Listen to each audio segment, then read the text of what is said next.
It's taken by force, fraud, or coercion. It is sold for the momentary happiness of another.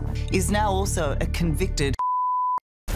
10 days ago, he was jailed for 30 years for his violent crimes. Why it's a crime that Ashton Kutcher and Mila Kunis wrote this character letter for now convicted Danny Masterson. But what's been revealed since his sentencing is the support he received from fellow Hollywood stars, including Ashton Kutcher and Mila Kunis.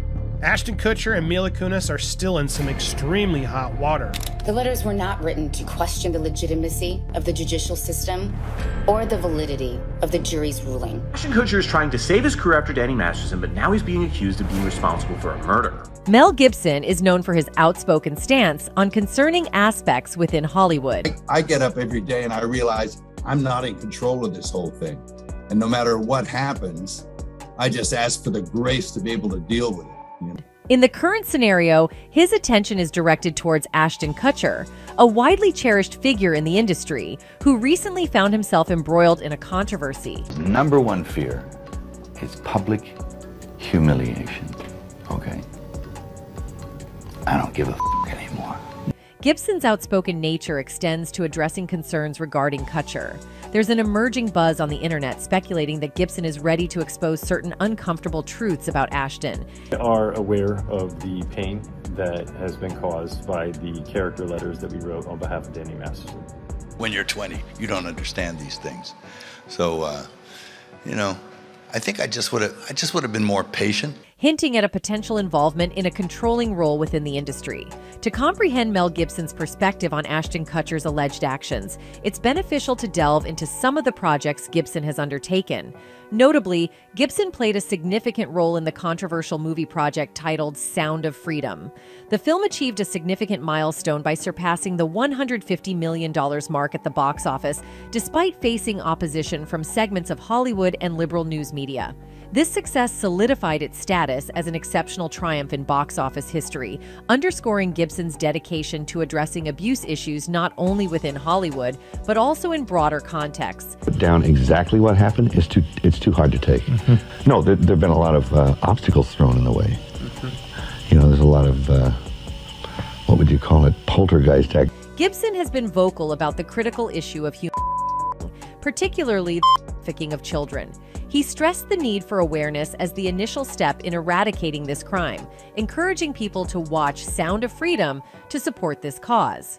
Given these insights into Mel Gibson's endeavors and beliefs, it's evident that he strongly opposes individuals associated with abusers or those who exert control over victims, accusations that have been directed towards Ashton Kutcher. Beyond the impactful movie Sound of Freedom, reports suggest that Gibson is preparing to release a groundbreaking 4-part documentary series set to unveil the concealed world of global heinous crimes. According to Newsweek, this revelation is expected to expose the industry's astonishing annual revenue of $34 billion, a figure that is difficult to fathom, surpassing even the yearly earnings of the airline industry. Tim Ballantine, a key figure in Gibson's movie and a leader in the global fight against human exploitation, has shed light on Gibson's involvement in the project. The movie portrays the true story of Tim Ballard, highlighting his efforts to combat child exploitation. Ukraine, got a phone call from Mel Gibson. He actually did the final edit of The Sound of Freedom. That's how we know each other, but not well enough that I'd be getting phone calls. He told me that he was in Budapest. Ballard, with a background in the CIA and later joining the Department of Homeland Security, spent several years targeting consumers of child material. Despite his relentless efforts, he struggled to rescue the exploited children. The purpose of the film, as articulated by Angel Studios, which holds the licensing rights, is to spotlight the global movement aimed at ending the of minors by effectively distributing the film to a worldwide audience. What was the purpose behind creating this movie? What were Gibson's thoughts? It's evident that Hollywood has allegedly attempted to cancel this movie, which is truly astonishing. As the story goes, Gibson suspects that Ashton is the handler, a belief that might hold merit considering Ashton's recent unusual behavior. The Kutchers face backlash for supporting Danny Masterson, who has already faced legal consequences due to allegations of sexual assault. The letter not only fell short in its attempt to influence the judges, but also failed to resonate with the general public. This development has spurred fresh speculation suggesting that Ashton may be concealing his true identity as a gatekeeper for Hollywood elites. Ashton, intermittently showing support for highly accused celebrities in Hollywood, is viewed by many as a handler, and it's not just Mel. Following the Kutchers' outspoken support for the accused, Christina Ricci boldly called them out, triggering a cascade of revelations about their own history. Christina Ricci, a 43-year-old star of the Addams Family, didn't hold back on Saturday night. She shared her thoughts on Instagram, urging everyone to stand by the victims. In a stark white font against a dramatic black background, Christina shared her sentiments, saying, "Unfortunately, I've known lots of awesome guys who were lovely to me but have been proven to be abusers privately. I've also had personal experience with this. Believe victims. It's not easy to come forward. It's not easy to get a conviction." In a separate slide, she continued, "So sometimes people we have loved and admired do horrible things. They might not do these things to us and we only know who they were to us, but that doesn't mean they didn't do horrible things, and to discredit the abused is a crime. People we know as awesome guys can be predators and abusers. It's tough to accept, but we have to. If we say support victims, women, children, men, boys, then we must be able to take this stance," the note concluded. While Christina Ricci didn't name anyone, her social media posts left little to the imagination, seemingly aimed at the celebrity couple currently embroiled in a whirlwind of controversy. These two have been under the microscope for their unwavering support of Masterson. In one letter, Kutcher referred to his co-star as a role model with exceptional character and explained that Masterson was the reason Kutcher didn't fall into drugs. Anytime that we were to meet someone or interact with someone who was on drugs or did drugs, he made it clear that that wouldn't be a good person to be friends with, the actor-star wrote. Kunis wrote in her letter that Masterson had been an exceptional older brother figure to her. She also touted his avoidance of drugs, which inspired her to stay away from substances. Danny's steadfastness in promoting a drug-free lifestyle has been a guiding light in my journey through the entertainment world and has helped me prioritize my well-being and focus on making responsible choices, the actress added. The married duo decided to address the brewing storm with a joint video apology that hit the internet on a sultry Saturday afternoon. In their confession, they revealed that the Masterson family had asked them to vouch for their 25-year acquaintance. And it's not just Mel and Christina that have gripes with Ashton Kutcher. In 2011, the sitcom world witnessed a surprising transition when Ashton Kutcher stepped into Charlie Sheen's shoes on 2.5 Men. Initially, Sheen appeared supportive of the change, expressing optimism for the new lineup and even cheering Kutcher on for the role in the upcoming season 9. However, as time unfolded, Sheen's perspective took a turn. By February of the following year, he candidly revealed that he could no longer ignore his dissatisfaction with the show, openly stating his weariness of pretending otherwise about the series and Kutcher's performance. The remarks caused a stir, prompting Sheen to issue an apology for his comments shortly after. In the years that followed, the saga took unexpected twists. In 2014, Sheen took to Twitter to praise one former co-star, Jon Cryer, labeling him a genius while not holding back on his opinion about Kutcher's involvement. This led to a series of apologies, highlighting the complexity of their relationship and the challenging dynamics of the industry. But hold on to your seats, the story didn't end there. In 2017, though, Sheen reflected on his past behavior and admitted to being overly critical of Kutcher. Expressing regret, he acknowledged that he should have been kinder and even shared a moment of reconciliation they had during a chance encounter at a Dodgers game a few months prior. Renowned comedian Kathy Griffin is no stranger to dishing out the behind-the-scenes scoop of her celebrity encounters, and her experiences with Ashton Kutcher were certainly noteworthy, but not for the best reasons. In her tell-all book from 2016, Kathy Griffin's Celebrity Run-Ins, My AZ Index, she didn't hold back in expressing her less than favorable opinions about the him, going so far as to label him a tool. Their paths crossed in 2005 when they co-hosted a charity event. However, according to Griffin, Kutcher barely acknowledged her existence during the event, not exchanging a single word. To her, this behavior was not only bizarre and rude, but left her feeling undervalued and beneath his notice. The uncomfortable encounters didn't end there. Griffin went on to recount another run-in with Kutcher and Demi Moore at a restaurant a few years later. A friendly smile and wave from Griffin were met with nothing in return. As she humorously puts it, "If you won't say hi to me in the Mexican takeout joint, you're a D-bag."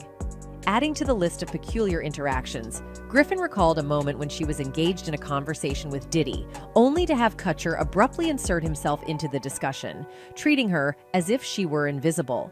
While Griffin emphasized that she doesn't harbor strong animosity toward Kutcher, she believes he has made it abundantly clear that he perceives her as someone with nothing substantial to offer in the grand scheme of his life. Once upon a time in 2005, Hollywood saw a glittering union as Ashton Kutcher and Demi Moore tied the knot.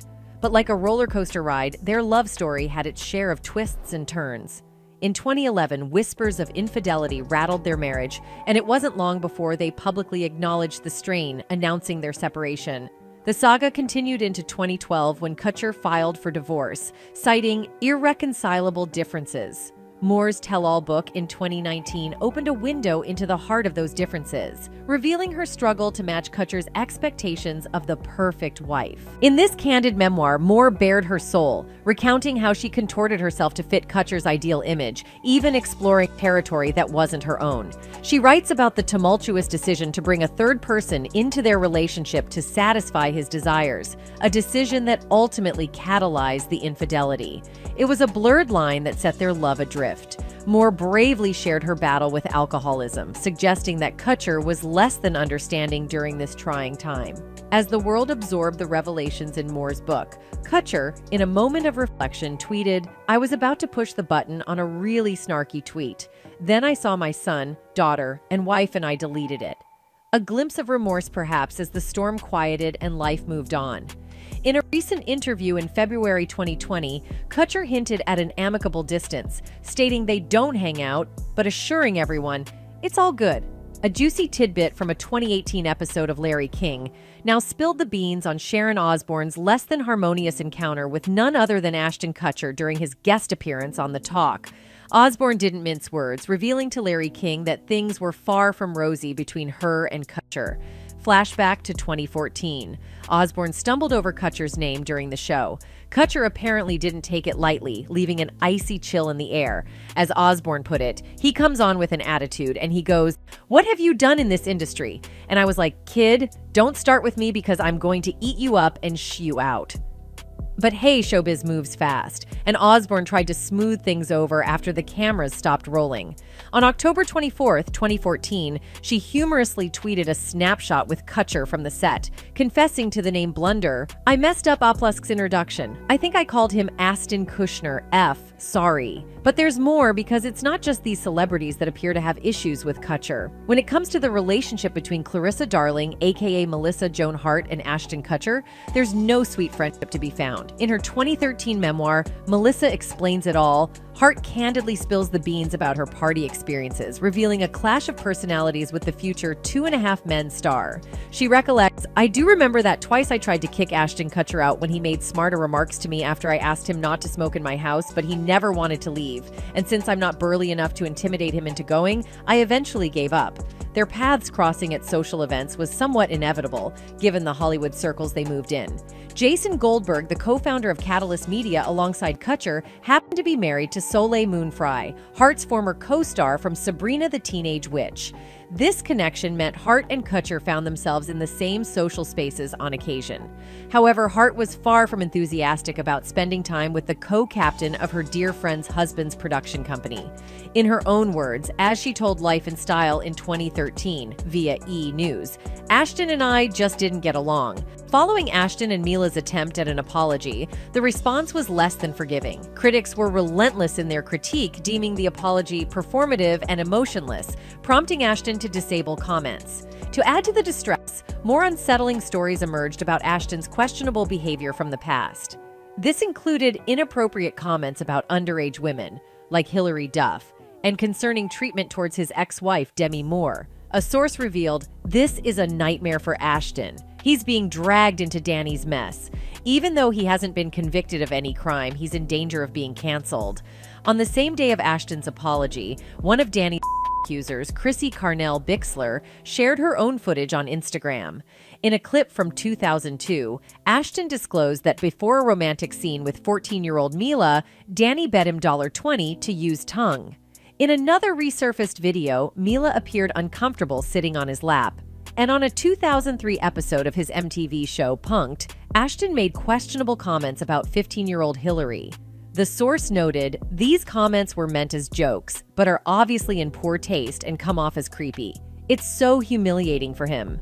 Revisiting his ex-wife's accounts added to the discomfort.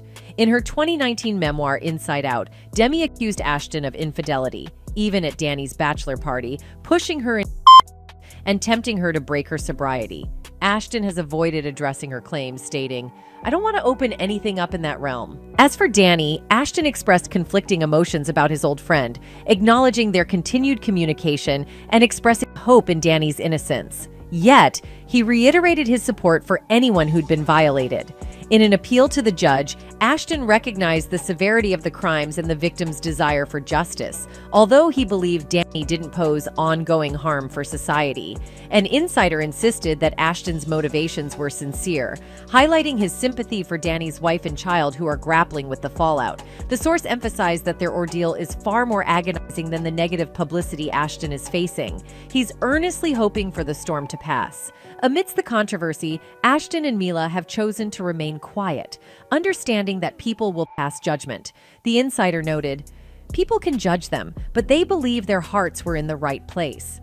Amidst the storm of criticism directed at Ashton Kutcher and Mila Kunis for their support of convicted Danny Masterson, the famous couple have also chosen to step down from the board of Thorn, an anti-child organization that Kutcher co-founded with his ex-wife, Demi Moore, in 2009. The controversy surrounding Thorn has come to the forefront, with two workers and advocates shedding light on the organization's deeper issues beyond the involvement of a celebrity couple who seemingly prioritize defending their friend over validating survivors' experiences. Kutcher's defense of a convicted spurred questioning the organization as a whole, particularly its purported protection of children, which some view as exaggerated claims that may inadvertently endanger while aiming to combat child sex. Thorn gained significant attention in 2017 when Ashton Kutcher delivered a compelling testimony before Congress regarding child sex and spotlighted Thorn's algorithm-based software called Spotlight. The software, reportedly in partnership with Amazon, monitors ads and posts to identify potential. However, it has also faced criticism for scraping ads related to work, subjecting adult workers who already experience heightened policing and threats from law enforcement to further intrusive surveillance. This extensive database allows law enforcement to easily track and locate SEK workers registered within the system. In 2017, Kutcher stated that Thorn, through Spotlight, identified 6,000 U.S. sex trafficking victims, including 2,000 children, in a 6-month period. However, some journalists questioned the validity of these numbers. The Attorney General's 2015 annual report to Congress on revealed that from 2009 to 2015, FBI agents working on child trafficking cases identified an average of only 175 underage victims per year, creating a disparity in the reported statistics.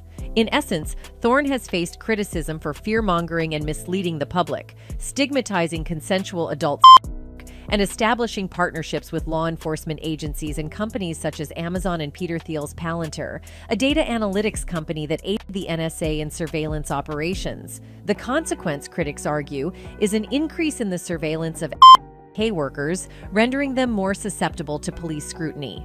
With those revelations, it becomes increasingly more likely that Ashton Kutcher has been up to no good. The fact that he not only expressed support for Danny Masterson, but also has an extensively bad history with women, in addition to running a very shady organization. You can't help but feel that there's been more going on behind the scenes with him than has ever met the eye. You can't help but wonder, if this is only the stuff that has gone public, what has he done in private? That's all for the video, folks. Thanks for watching.